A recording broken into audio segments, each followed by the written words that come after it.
Before I start my video, guys, I just want to say I have got Jean-Baptiste and I am going to be doing a first look video of him today. So make sure you stay tuned to my channel, keep your eyes peeled and ready. If you aren't subscribed to my channel, you might want to hit that subscribe button and turn on notifications so you do get notified when the video will go live. This is just to look at his kit and basically how each part of it will work in a game situation. So if you want to see that, watch out for it coming later today. On to this video though, guys. Hello survivors and welcome to another Walking Dead Road to Survival video, and in this video we're going to be going over the mystery rewards in the battle pass. There are three main sections. There are the cards, the 5-star ascendable characters that they have up for grabs at level 26, and also the weapon. There was a little bit of an issue with the weapon which we'll go over basically later in the video, but it is much better than it does show in game currently. And I do have the stats that are meant to be on the weapon as a 5-star. Now we will look at the grey market as well, just to get confirmation of which one's priced where. But to kick us off, the first mystery reward was the S-class cards in the tiers.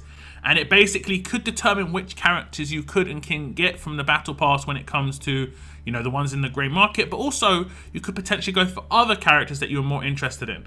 We'll go through. We have got the Gentleman as the first character. I do believe the Gentleman was the best character in one of the previous battle pass. I think maybe battle pass 1.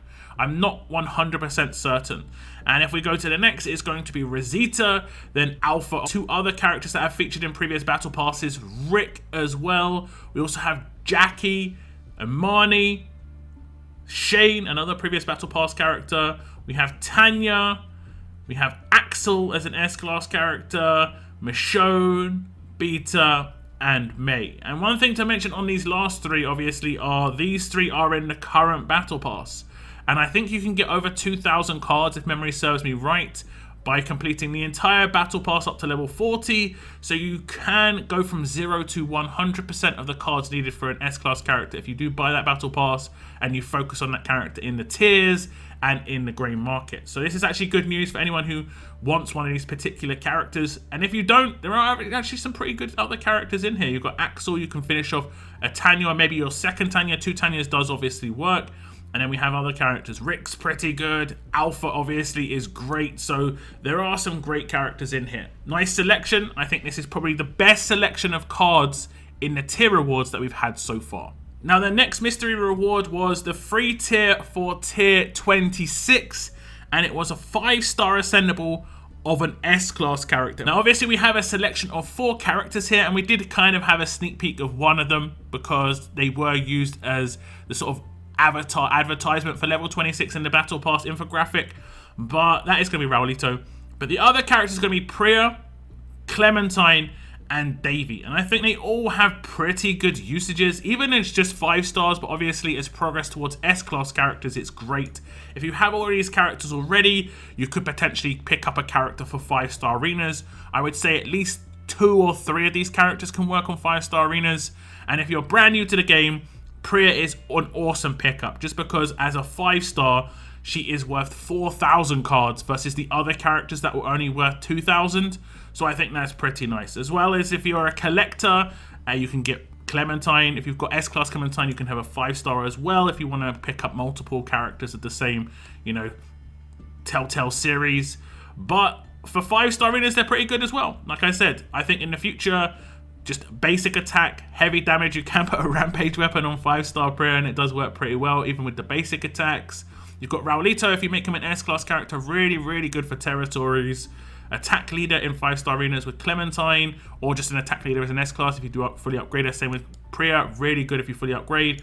And obviously we've got Davy here, and it was brought to my attention that Davy is currently a good first turn attack team character for 5-star arenas. He has got a heavy hitting rush, 400%, 45 AP, and he has pretty good base damage as well, 921. He doesn't have an attached weapon, so you can put an 8% weapon in his hands if you so need to. So that's actually pretty good. We've got quite a nice selection of characters here. It is nice to see different characters in level 26 this time around. We did have the same characters for the last 2 seasons, which I think was Arav, Dayu, was it Guo, and Wang Fa? I mean, they definitely had some usages themselves, but it is nice to switch it up. I think every single battle pass is a good idea.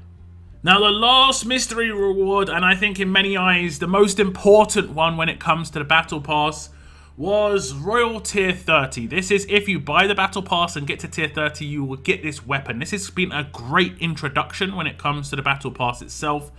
And when you watch my stream back, you'll see when I click on the weapon, I'm not instantly blown away. And that was because it just kind of was underwhelming to just see it without really focusing on what the buffs are, what the effects are. When I look back to my previous season stream, I was instantly hyped because there was, a cyan third buff, which obviously stands out, and there was a dark blue, 4-slot buff as well. It just instantly just popped, and I was just like, oh damn. And then obviously when I focused and realized what it was even better. So this one just didn't blow me away just off the instant, but when I started reading through it, I thought it was actually pretty good. Then the realization sets in that it's actually only a 4-star weapon, and this is where the mistake came in. It was after about a minute, I did realize, isn't it actually meant to be a 5-star weapon on the Battle Pass? And as you can see at Tier 30 on the Battle Pass infographic, it says 5-star weapon. It does have a different visual here, it is wrapped, but they did already talk about that in this Battle Pass. As you can see, the highlighted section says the gift wrapped pistol will have a regular pistol skin for the first few days of the event. This will have no effect on its performance, and the new gift wrapped skin will be applied a few days later. The elves needed some extra days to wrap it, so we apologize for the inconvenience. Now, what came along with this, obviously, was the pistol was initially a 4-star weapon, and this is basically what it looked like. Obviously, 4-star weapons have lower stat potential. They have, obviously, no 4-slot, but it was confirmed that when it becomes the gift-wrapped pistol in-game, and it becomes that 5-star weapon, there is going to be some extra stats added on top for the 1st and 2nd slot, but more importantly, it is going to be getting a trait special in that 4th slot. In the FAQ section of the official Discord, the question came in of the Battle Pass weapon, Tier 30, is currently displaying a 4-star weapon. However, the graphic in the blog says it should be a 5-star. What is the intent? The answer came as the weapon will be updated to a 5-star weapon as soon as the elves finish wrapping it. The slots will be adjusted to the following. Slot 1 will be increased to 40% attack. Slot 2 will be increased to a huge bonus to AP when attacking.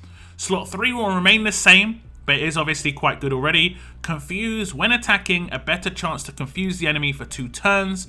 And slot 4 will be a trait special for alerts, and it's slow attack when dealing a critical hit, cause a 33% slow for 3 turns to that enemy. Now I know that sometimes just reading off stats off a page can be harder to really get a good idea of how good that weapon would be, so I decided to have a little bit of fun in Photoshop, and this is basically what the weapon will look like.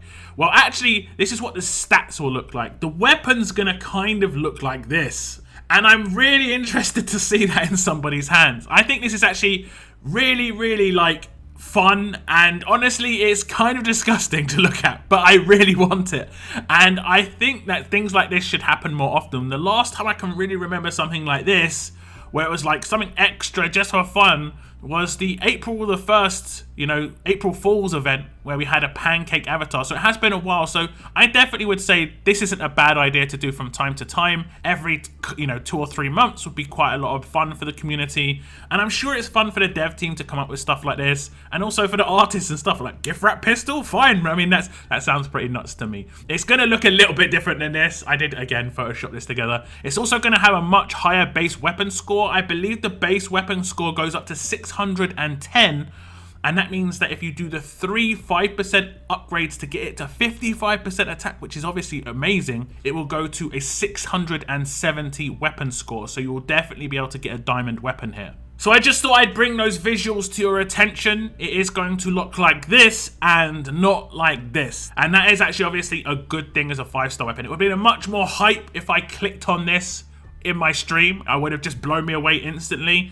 But it is what it is. As long as it gets updated eventually, that's great. You will see it in game hopefully in a couple of days, but I think it is actually a pretty good weapon, and it's going to work really well in the hands of Governor as well, because Governor's kit has something that requires crit already, and that is his specialist skill. And obviously, if the 4 slot requires you to hit crits to get that slow, you're just going to be able to potentially do extra stuff every time you crit, which I think is obviously great. Lastly, we just have confirmation of the grey market. Andrea being in that first slot for the most expensive 4K cards for 10K royal coins. May being the most expensive of the last remaining 3 characters, and Beta and Michonne being the cheapest, which is, like I say, pretty good. I think being able to pick up some of these characters is great. I think the future for May is a little bit brighter than where it is right now, because there are definitely going to be some tough defense teams coming in the future, I'm sure. Both Beta and May will also be a lot of fun in things like farm teams, just because they can take out so many characters at random with their rush, because they have a random element to their second hit and obviously adjacent extra damage potentially with the waste knot. You're just going to be seeing like half the side of a Walker attack just blow up every now and again.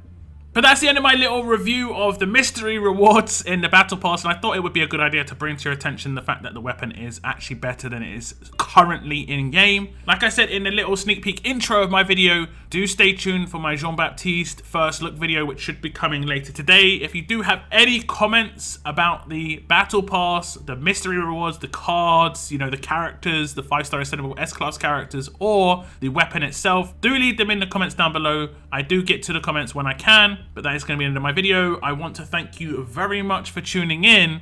And as always, keep on surviving, guys. Keep on surviving.